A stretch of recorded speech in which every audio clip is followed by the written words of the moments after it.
Epione pain management and regenerative centre. ఇక మీ నొప్పులు శాశ్వతం కావు. మందకృష్ణ గారి ప్రోగ్రామ్స్ లేకుండా ఉంటే తప్పక వారిని ఆహ్వానిస్తామని చెప్పి సవినయంగా తెలియజేస్తున్నాను. ఎస్సీల విషయంలో చాలా ద్రోహాలు జరిగాయి. అన్నీ ఈ జిల్లాలో అన్నీ వాళ్ళకే, మాదిగలకు లేవు. ఏ ఒక్కటి కూడా రాజకీయ భవిష్యత్తు అనేది మాదిగలకు అనేది లేనే లేదు ఈ తెలంగాణ స్టేట్లో.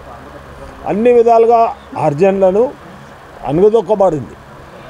కాంగ్రెస్ ప్రభుత్వం హరిజన ద్రోహియే కానీ హరిజనకు ఎప్పుడు మేలు కోరినది లేదు.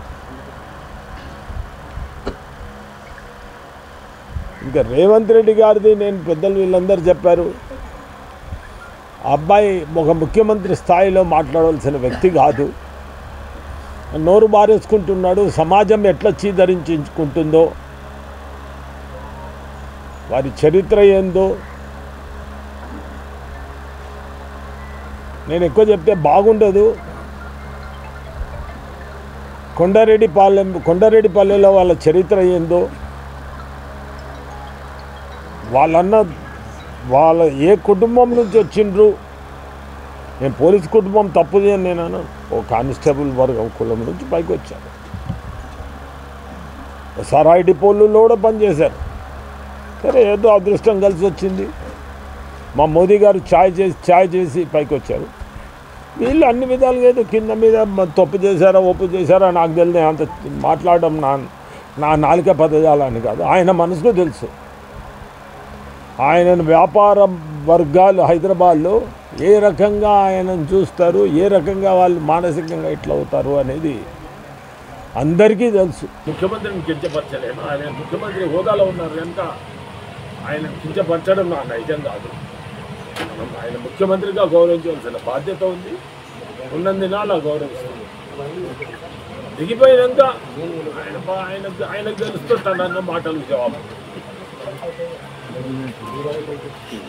అదేవిధంగా మీకు అందరికీ తెలుసు, ఈ జరిగిన రాజకీయాలు నర్వలో ఉన్న పరిస్థితులు అన్నీ తెలుసు.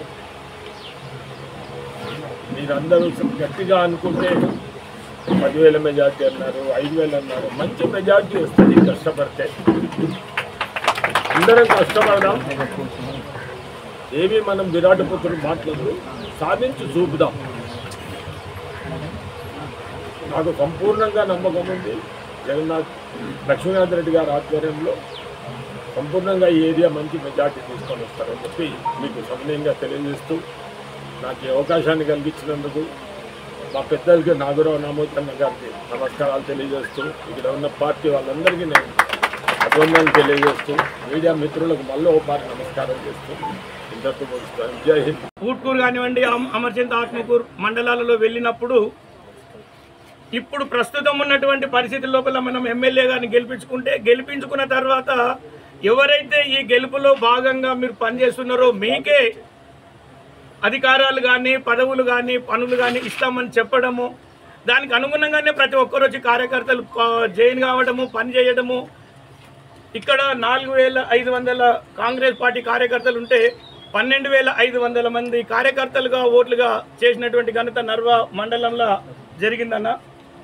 అట్లాంటి కార్యకర్తల యొక్క మనోభావాలు దెబ్బతినే విధంగా, కార్యకర్తలకు ఏ మాత్రం ఇన్ఫర్మేషన్ లేకుండా పనిచేసిన వాళ్ళను పక్కన పెట్టి అప్పుడు మాట్లాడిన మాటలు శాసనసభకు వెళ్తే చాలు మేము ఏదైనా సరే కార్యకర్తలకు పనిచేస్తామన్న పెద్దలు ఎవరైతే ఉన్నారో అట్లాంటి వాళ్ళు ఇప్పుడు పార్లమెంటు ఎన్నికల లోపల శాసనసభకు పనిచేసినటువంటి కార్యకర్తలకు నాయకులు రాబోయే 18 రోజులు మీకు ఏ రకంగా అయితే నమ్మకం పెట్టుకున్నారో ఆ నమ్మకానికి రెట్టింపు విధంగా మేము పనిచేసి రాబోయే రోజులల్లో మా మక్తల్ నియోజకవర్గం నుంచి అరుణమ్మకు మెజార్టీ ఇచ్చే విధంగా మనం కష్టపడాలి.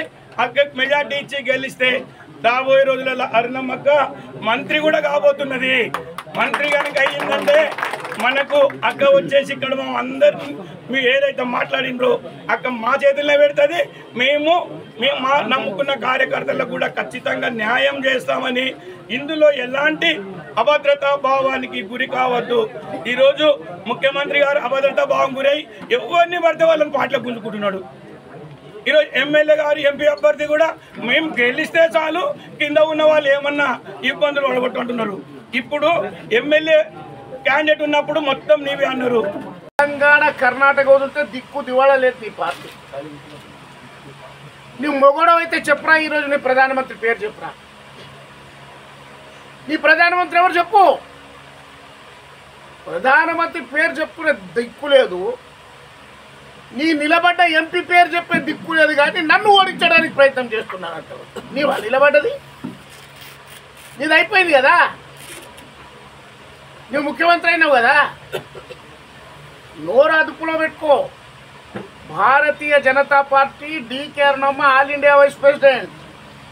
ఆమె ఎంబడి ఉన్నది 19 మంది ముఖ్యమంత్రులు, ఆమె ఎంబడి ఉన్నది 303 మంది ఎంపీలు, ఆమె ఎంబడి ఉన్నది 20 కోట్ల మంది మెంబర్షిప్ ఉన్న భారతీయ జనతా పార్టీ. అరే నువ్వు ఉమ్మిస్తే కొట్టుకపోతావు, ఉమ్మిస్తే నువ్వేం తొక్కుతావు అంటున్నాను. నీ ఆ పదవికి విలువ పెట్టు. చిల్లర రాజకీయాలు మాట్లాడేది బంద్ చెయ్యి. చెప్పండి నిజంగా మీరేం చేసిండ్రు ఈ జిల్లా. సోనియా గాంధీ పేరు మీద ఉన్నది, ప్రియాంక గాంధీ పేరు మీద ఉన్నది, వాద్రా పేరు మీద ఉన్నాడు. చెప్పు. మా డీకే అన్నమ్మ పేరు మీద ఉన్నదా? కిషన్ రెడ్డి పేరు మీద ఉన్నాడా? అమిత్ షా పేరు మీద ఉన్నాడా? నరేంద్ర మోదీ పేరు మీద ఉన్నాడా? అరే భారతీయ జనతా పార్టీ ఈ దేశం కోసం, ఈ సంస్కృతి కోసం, అన్ని కులాల వాళ్ళ. ఈరోజు నేను అడుగుతున్నా, గ్యాస్ కనెక్షన్ ముస్లింలకు ఇచ్చినామా లేదా? బియ్యం ఈరోజు ముస్లింల ఇళ్లలో కూడా ఉడుకుతున్నాయా లేదా? ఎల్ఈడి బల్బులు ఈరోజు ముస్లింలకు కూడా ఇచ్చినామా లేదా? ఒక్క గ్రామ పంచాయతీకి 98,51,000 రూపాయలు మినిమం యావరేజ్గా వచ్చింది ప్రతి గ్రామ పంచాయతీకి దేశం.